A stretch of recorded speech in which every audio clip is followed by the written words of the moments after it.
Welcome back नाज़रीन, आप देख रहे हैं जहाने रमज़ान ओनली ऑन 365 न्यूज़। अच्छा, हमारे जो स्पॉन्सर्स हैं जिनकी मदद और सपोर्ट से हम ये शो आप तक लेकर आते हैं, उनके एक इम्पॉर्टेंट शख्स इस वक्त हमारे साथ स्टूडियो में भी मौजूद हैं। एब्सोल्युटली, और उनकी स्पेशली जो कैंपेन है भूख मिटाओ, which is very popular right now, और इसका नाम ही इतना मजे का है, भूख मिटाओ। बिल्कुल, मिटाओ भूख, मिटाओ भूख। जी जी। KFC के chief marketing officer CMO Noor Alam साहब, वेलकम टू आवर शो। वालेकुम। और जैसे कि मैं हमेशा कहती हूँ, हमारी टीम की तरफ से और होस्ट की तरफ से आपको रमज़ान मुबारक। आपने तो हमारा रमज़ान फुल मुबारक किया हुआ।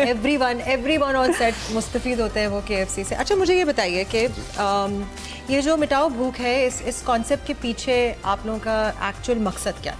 So मिटाओ भूख is actually it's our CSR platform, purpose platform. So every corporate has this responsibility of giving back to the community.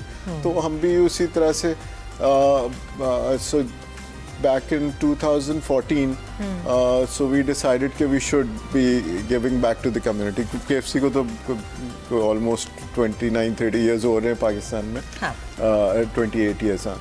So but like in 2014 we decided to start giving back to the community. तो उस वक्त फिर then we thought of कि करना क्या चाहिए, कहाँ ज़्यादा ज़रूरत है. तो for the first year तो we were little confused कि कौन सी जगह पे हमें जो, क्योंकि पाकिस्तान में तो आप देखें ना तो हर तरफ इतनी Everywhere there's also KFC, ज़रूरत है. हाँ, ज़रूरतें भी बहुत हैं. तो इनिशली हमने SOS विलेज एक बनाया, क्योंकि हम ये चाह रहे थे कि क्योंकि जब आप इस तरह की कोई चीज़ करने जाते हैं तो can't do it alone at your own, so you need reliable partners कि जिनकी कोई reliability हो, वो ये नहीं हो कि यहाँ से पैसा गया और वो खा जाए. जी. So you wanted some reliable partners. तो हमने शुरू में so we were little not मतलब like sure कि किस जगह लगाएं, तो हमने SOS विलेज बनाया. उसमें मतलब जो कि बहुत काम करते हैं. जी, तो उस SOS विलेज के अंदर जो यतीम बच्चे होते हैं वो रहते हैं उसके अंदर. तो खैरपुर के अंदर एक उनका जो हाउस होता है वो नहीं है, तो they are all over Pakistan. Khairpur में जो बनाया वो उसको हमने पे किया उसका सारा. और उसके ऑपरेशनल एक्सपेंसेस वगैरह जो भी होते हैं वो देते हैं. तो उसके बाद फिर हमने कहा और क्या करें, तो फिर हमने कुछ हेल्थ के ऊपर शुरू किया कि हेल्थ में हमने वो जैसे अमन फाउंडेशन वगैरह को एम्बुलेंस वगैरह दी. इसी तरह से शौकत खानम बन रहा था, वहाँ पे भी हमने दिया. फिर तो लेकिन फिर हमने सोचा कि ये हम अकेली एक ऑर्गेनाइजेशन ये सारी चीज़ें नहीं कर सकती. तो हमने अपने आप को हमने कहा कि कोई हमें अपना एक सिंगुलर चीज़ वो करना पड़ेगा. तो हमने सोचा कि जो मोस्ट इम्पॉर्टेंट चीज़ जो अगर हम कर दें, सो दैट वाज एजुकेशन.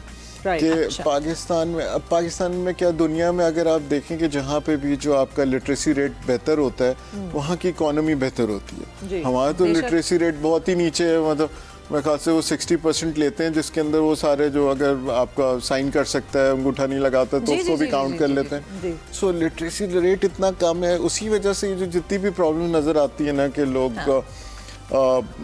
रोडों पे हैं और उन लोगों के पास काम नहीं, क्योंकि एजुकेशन नहीं है. और जैसे ही आप लिटरेसी रेट बढ़ाते हैं और अच्छी quality education, not ordinary education, आप क्वालिटी एजुकेशन देना शुरू करते हैं, आपका कंट्री ग्रो करना शुरू होता है. और आप देखें, आज आप खाना तो किसी को एक को खिला देंगी, आज खिला देंगे, कल लेकिन वो वक्त ही होती है ना कहानी. कब तक किसी को हुनर सिखाना, किसी को पढ़ाना, वो उसके फ्यूचर में इन्वेस्टमेंट है. नहीं, तो ज़ालिम वो यही है कि वो आप अगर एक दिन का खाना खिला देंगी तो वो कल फिर वो उसके पास नहीं होगा. बट उसको उसके अगर आपने एजुकेशन दिला दी तो वो अपने पैरों पे खड़ा होगा, अपनी फैमिली को भी सपोर्ट कर रहा होगा, और मतलब लाइक उसके पूरा खानदान एक चल रहा होगा उसका. तो दैट्स व्हाट वी डिसाइडेड कि हमें एजुकेशन पे फोकस करना चाहिए. ठीक है.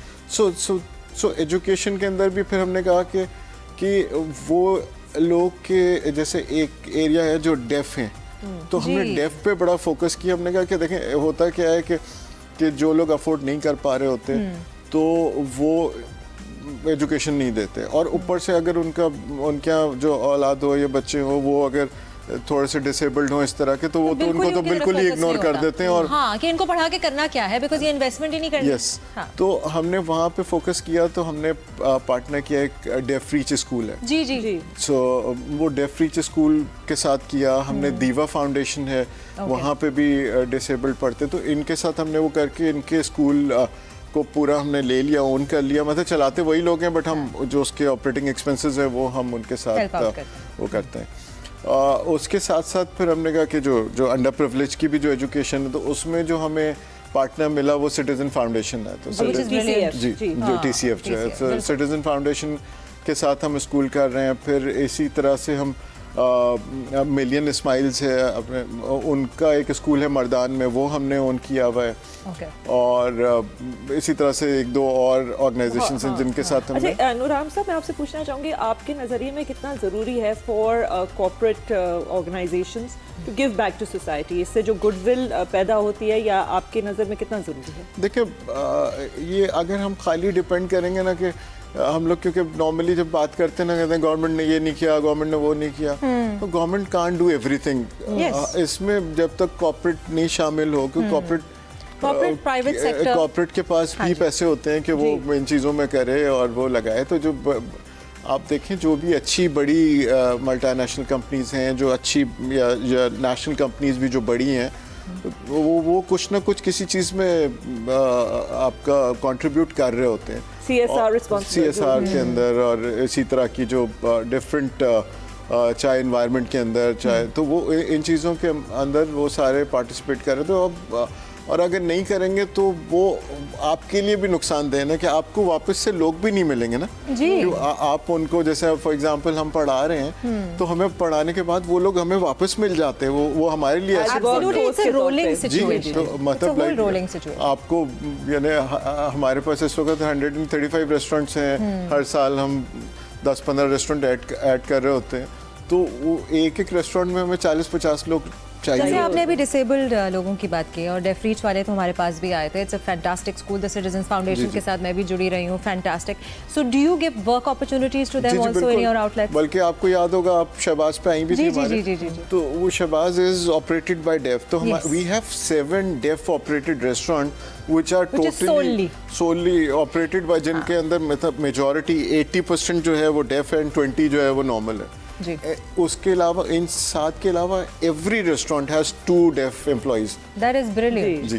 तो वो एक बड़ी फोर्स बन जाती है कि आपके पास हर रेस्टोरेंट के अंदर तो आपके पास ऑलमोस्ट 300-350 डेफ आपने अभी अकोमोडेट किए हैं, and we are trying to add more इसके अंदर इस तरह के रेस्टोरेंट्स। और उनकी आप देखें, आपको शायद पता भी नहीं चला होगा कि वो जो कि वो सुन नहीं सकते, क्योंकि उनको मुझे गायबाना तौर पे पता था जी। और इस तरह का मुझे अंदाज़ा नहीं था कि कौन उनमें से जो है वो इस डिसेबिलिटी का शिकार है। अच्छी बात पता है, मैं ये हमारे मैना रवि के हवाले से ही मैं लेना चाहूँगी इसको, बैलेंस इन लाइफ के हवाले से, जो आपने बहुत अच्छी बात की कि आप जब सोसाइटी में गिव बैक करने की बात होती है तो वो एक इन्वेस्टमेंट ही है।